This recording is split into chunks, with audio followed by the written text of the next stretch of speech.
What's going on, guys and gals? So I'm sure this video has been done like 1,000 times, but I'm not one to do a video when something is hot just to do it. If it's in my gut and I just want to do it, I'm gonna do it, and I'm probably a little bit behind, but whatever. That's to talk about cancel culture, and cancel culture is something that I despise to the fullest, just because you don't agree with somebody, unless it's threatening your life or some other extenuating circumstances.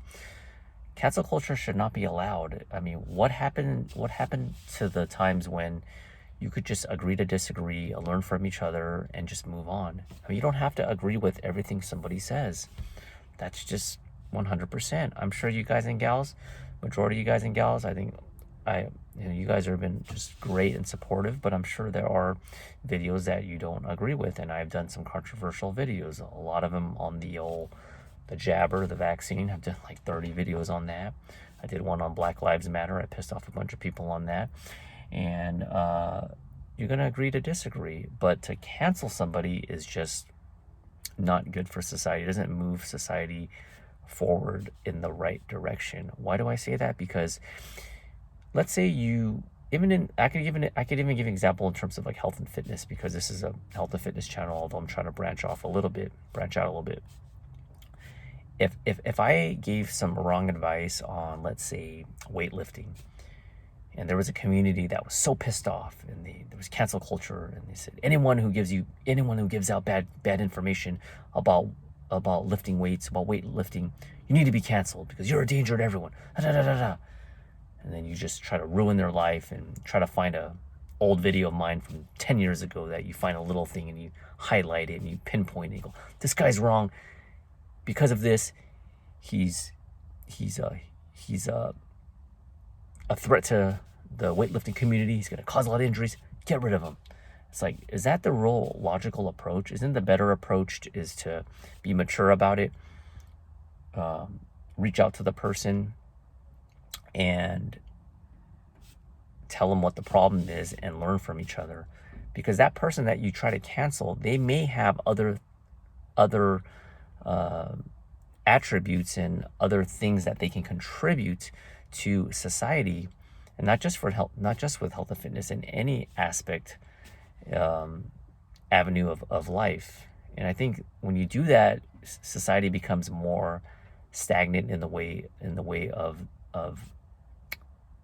developing and moving forward on an intellectual level. And like I said, I'm a little bit behind on it, but I don't really care. But if you guys follow the whole Joe Rogan fiasco, he had, two controversial things that happened within the past month. And the first one was that, what was the exact thing? It was he was getting criticized because they said that he was giving out misinformation and he wasn't having a fair, balanced representation of guests on his show regarding the vaccines. So he had, and I do highly recommend you watching those podcasts, or at least those episodes. They're very, very long, but a lot of complex matters cannot be solved in 2-minute highlight reels. That's just a fact. Anyway, I don't expect you to watch 4 hours, but maybe, a little bit here and there if you're driving to work, or you're stuck in traffic, or if you have time to kill.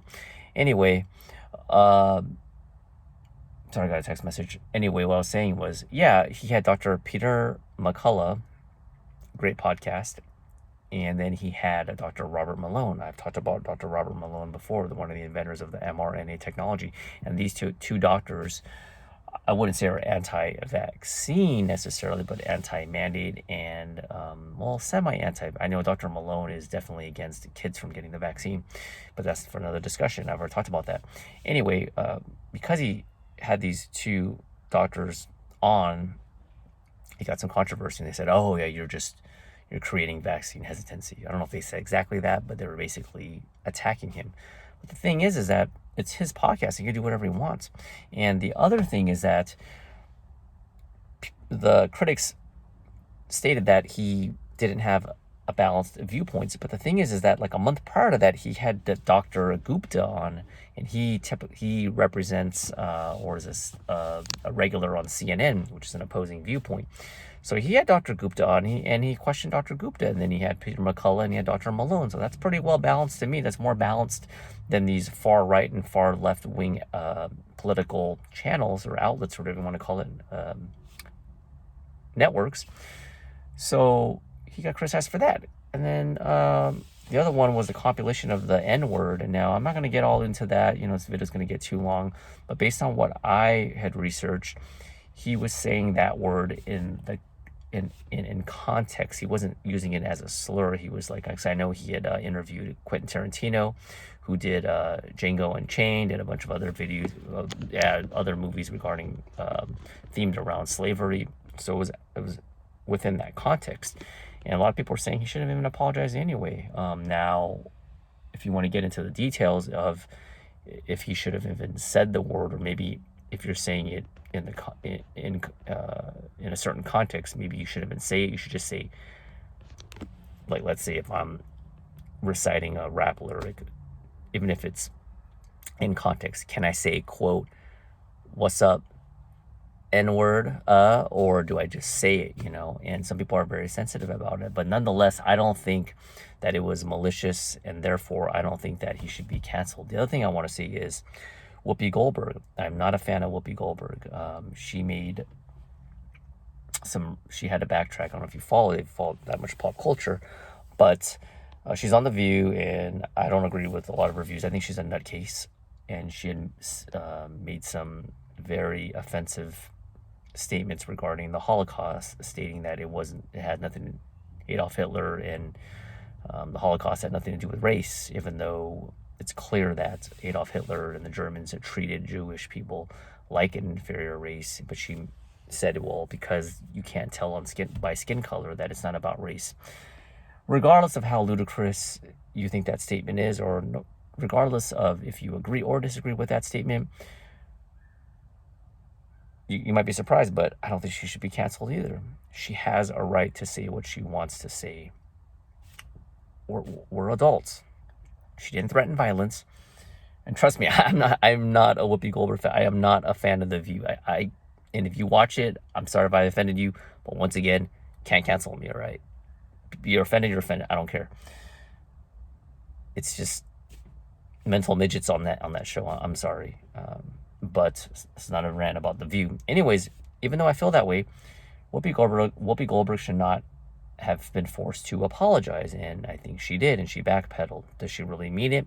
I don't know. I don't care. She did have to say it. I'm sure her publicist or ABC probably put pressure on her and said, you better apologize. But she shouldn't be canceled. She can say what she wants to say. Why not have her an open discussion, and why not get ancestor or someone within the lineage of a Holocaust survivor, and have them talk and have a discussion, have a real sit down conversation, and maybe she'll get a different perspective on it. Maybe not. But just canceling is just not the way to go. And the same thing goes with Joe Rogan. He shouldn't be apologizing. So tired of this cancel culture stuff. I know I one of my videos I talked about YouTube deleting videos, and I think I mentioned a little bit, but that was more specific based. This is more about just in general, the whole cancel culture, and people are just too damn sensitive these days. Like, sack up, men and women. I don't know. Why you get so, oh my God, I'm so offended by her. Like, Jesus, man. Honestly, why are people so soft these days? You tell me, comment section. Why are people so soft these days? You get so offended by every little thing. Because you're not on team A and you're on team B. We gotta have this mob mentality and go after you and cancel you and never forgive you for something you did 10 or 15 years ago. I'm not even talking about me. I'm just saying in general. Each and every one of you, if your life was to be documented and every little word that you said was recorded amongst your really good friends and you had an inside joke that maybe from an outsider, maybe even remotely sounded slightly racist or just in a joking way, and all of a sudden they dig that information up, let's say, and you're semi-famous, and then they try to just destroy you, and these people, these cancel culture people, are one of the worst ones because they're hypocrites, because their life is not squeaky clean, their life is not perfect, but they're the first ones to point the finger at everyone and say, look, shame on you, look what you said in 1993, you said so and so, and I think that's discrimination, and this is, come on, get real. Now, if someone does find something irrefutable and it's heinous, then yeah, call them out on it. Although I just feel like harping on the past is kind of a waste of time, in a way. But if it's something petty, look at the person right now. Whatever happened to forgiveness? If the person's genuine about it, let's say somebody extreme. This video's getting long. I'm gonna end it soon. Let's give an extreme example. Let's say somebody was a former Klans member, or let's say someone was a gangbanger and they just decided to change their ways. It's up to you to decide if, sorry for the lighting, it's up to you to decide if you want to judge them, or give them a free pass, or you may not think much about them, but to cancel them? I don't know. I think I cemented my my point of view at 11 minutes, and this lighting is a little bit off, so I gotta go. Let me know what you guys think about the cancel culture, and talk to you later. Bye.